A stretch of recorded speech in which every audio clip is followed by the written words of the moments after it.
ഇപ്പോൾ ഏറ്റവും പ്രധാനപ്പെട്ട മറുപടി അത് സുപ്രീം കോടതിയിൽ നിന്ന് ഉണ്ടായിക്കൊണ്ടിരിക്കുകയാണ്.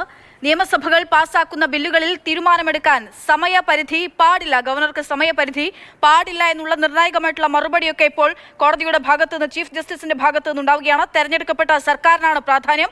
ഒരു സംസ്ഥാനത്ത് 2 അധികാര കേന്ദ്രങ്ങൾ പാടില്ല എന്നും പറയുന്നു കോടതി. പി ബസന്ത് ഉണ്ട്. ബസന്ത്, എന്തൊക്കെയാണ് നിർണായകമായിട്ടുള്ള എന്തൊക്കെ വിവരങ്ങളാണ് പറയുന്നത്? ഈ സമയപരിധി പാടില്ല എന്ന് പറയുന്നത് എന്തിനോട് കൂട്ടിച്ചേർത്തുകൊണ്ടാണ്?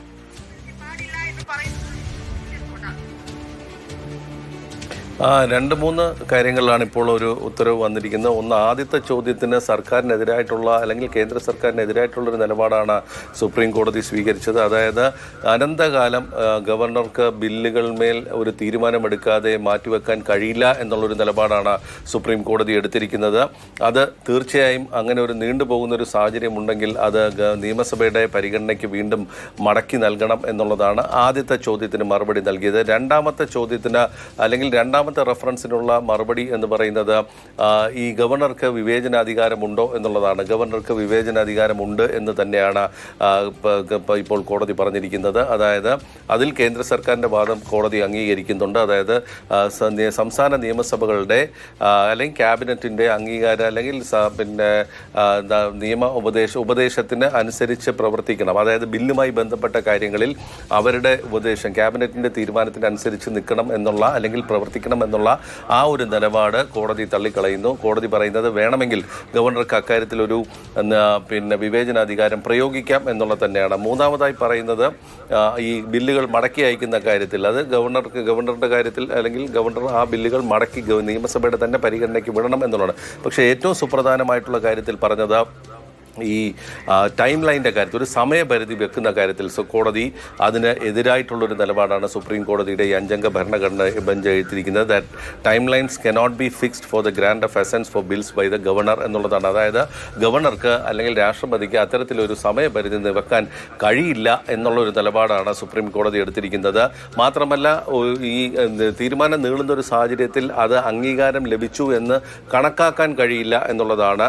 ആ ഒരു കൺസെപ്റ്റ് അല്ലെങ്കിൽ ആ ഒരു സിദ്ധാന്തം അത് അംഗീകരിക്കാൻ കഴിയില്ല, അത് ഭരണഘടനയ്ക്ക് വിരുദ്ധമാണ് എന്ന് തന്നെയാണ് കോടതി പറയുന്നത്. ഇത് 2 അധികാര കേന്ദ്രങ്ങൾ തമ്മിലുള്ള ആ ഒരു സെപ്പറേഷൻ ഓഫ് പവേഴ്സിന് അല്ലെങ്കിൽ ജുഡീഷ്യറി അല്ലെങ്കിൽ എക്സിക്യൂട്ടീവും ജുഡീഷ്യറിയും എന്നുള്ള ആ ഒരു സംവിധാനത്തിന് എതിരായി നിൽക്കുന്ന ഒരു കാഴ്ചപ്പാടാണ് അത് എന്ന് തന്നെയാണ് കോടതി പറയുന്നത്. അതായത് തമിഴ്നാട് കേസിൽ അത്തരത്തിലൊരു തീരുമാനമാണ് സുപ്രീം കോടതി 2-അംഗ ബെഞ്ച് വന്നത്. സമയപരിധി നിശ്ചയിച്ചു, 2 ബില്ലുകൾ പാസ്സായത് അല്ലെങ്കിൽ അംഗീകരിക്കപ്പെട്ടതായി കോടതി പ്രഖ്യാപിക്കുകയും ചെയ്യുന്ന ഒരു സാഹചര്യം വന്നു.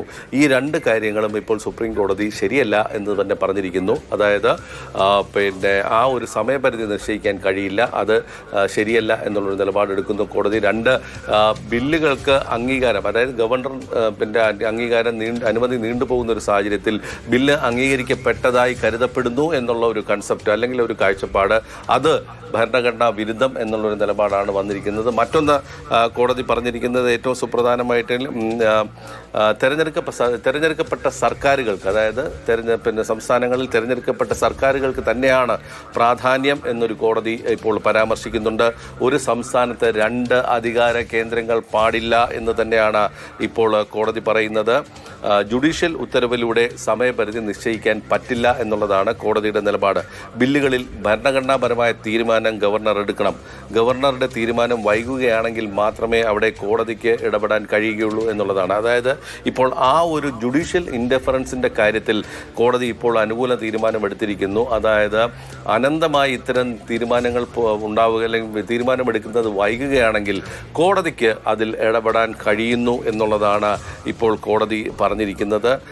ഒരു റീസണബിൾ സമയത്തിനുള്ളിൽ, ഒരു സമയപരിധിക്കുള്ളിൽ തീരുമാനമെടുക്കാൻ കോടതിക്ക് നിർദ്ദേശിക്കാം എന്നുള്ളൊരു വാദം ഇപ്പോൾ കോടതി പറയുന്നുണ്ട്. അതായത് ഒരു സാധ്യമായ ഒരു സമയപരിധിക്കുള്ളിൽ ഗവർണർ തീരുമാനമെടുക്കണം അല്ലെങ്കിൽ ഭരണഘടനാ സ്ഥാപനം തീരുമാനമെടുക്കണം എന്നുള്ളൊരു നിർദ്ദേശം കോടതിക്ക് വെക്കാം എന്നുള്ളതാണ്, അല്ലെങ്കിൽ ഒരു അഭിപ്രായം കോടതിക്ക് പറയാം എന്നുള്ളതാണ് ഇപ്പോൾ പറഞ്ഞിരിക്കുന്നത്. മാത്രമല്ല ഓരോ ബില്ലിലും തീരുമാനമെടുക്കുന്നതിന് മുമ്പ് രാഷ്ട്രപതിക്ക് സുപ്രീം കോടതിയുടെ അനുമതി തേടണം എന്നുള്ള ഒരു പരാമർശം രണ്ടംഗ ബെഞ്ചിൻ്റെ വിധിയിലുണ്ടായിരുന്നു. അതായത് അത്തരത്തിൽ എന്തെങ്കിലും താമസം ഉണ്ടാവുകയാണെങ്കിൽ കോടതിയെ സമീപിക്കാമെന്നുള്ള തരത്തിൽ. അപ്പോൾ ആ ഒരു ഭരണഘടന രണ്ട് സ്ഥാപനങ്ങൾ തമ്മിലുള്ള ആ ഒരു അധികാര വ്യത്യാസം കോടതി അവിടെ എടുത്തു പറയുന്നു. ഓരോ ബില്ലിലും തീരുമാനമെടുക്കുന്നതിന് മുമ്പ് രാഷ്ട്രപതിക്ക് സുപ്രീം കോടതിയുടെ അഭിപ്രായം തേടേണ്ടതില്ല എന്ന് തന്നെയാണ് കോടതി ഇപ്പോൾ വ്യക്തമായിരിക്കുന്നത്. രണ്ട് മൂന്ന് കാര്യങ്ങൾ നമുക്കിപ്പോൾ ആവർത്തിക്കേണ്ടതുണ്ട്. ഒന്ന്, അനന്തമായി ഗവർണർ ഈ ബില്ലുകളിന്മേൽ തീരുമാനം വൈകിപ്പിക്കരുത്.